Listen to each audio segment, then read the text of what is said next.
सरकार ने जीएसटी में सुधार करके आम जनता को बड़ी राहत दी है। अब इस सुधार के बाद सरकार ने कारोबारियों के बारे में सोचा है। सरकार अमेरिकी टैरिफ से परेशान निर्यातकों के लिए बड़ी तैयारी कर रही है। टेक्सटाइल, रत्न और आभूषण जैसे सेक्टरों को सपोर्ट करने के लिए योजनाएं लाई जाएंगी।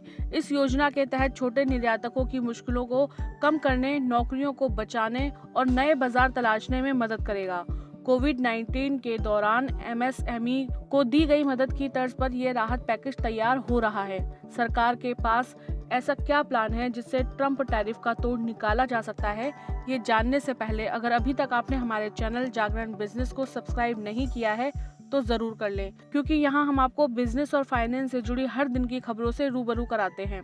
केंद्र सरकार ने जीएसटी में सुधार करने के बाद अब अमेरिका के नए टैरिफ से परेशान निर्यातकों के लिए राहत का ऐलान करने की तैयारी कर ली है। अमेरिकी राष्ट्रपति डोनाल्ड ट्रंप के 50% टैरिफ से प्रभावित कारोबारियों, खासकर टेक्सटाइल, रत्न और आभूषण जैसे सेक्टरों को सपोर्ट देने के लिए जल्द ही कई योजनाएं लाई जाएंगी। यह पैकेज छोटे निर्यातकों की मुश्किल कम करने, नौकरियों को बचाने और नए बाजार तलाशने में मदद करेगा। प्रधानमंत्री नरेंद्र मोदी की अगुवाई वाली सरकार इस राहत पैकेज को कोविड-19 के दौरान लघु, छोटे और मझोले उद्योगों को दी गई मदद की तर्ज पर तैयार कर रही है।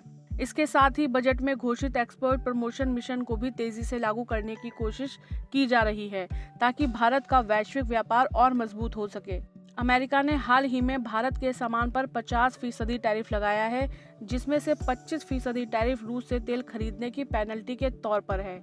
इस टैरिफ का असर टेक्सटाइल, रत्न और आभूषण, चमड़ा, जूते, रसायन, इंजीनियरिंग सामान, कृषि और समुद्री उत्पादों जैसे सेक्टरों पर पड़ा है।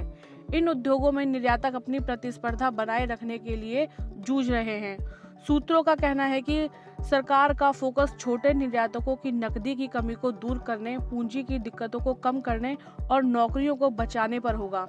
इसके अलावा नए बाजारों की तलाश और उत्पादन को बिना रुकावट चलाने के लिए भी योजनाएं बन रही हैं।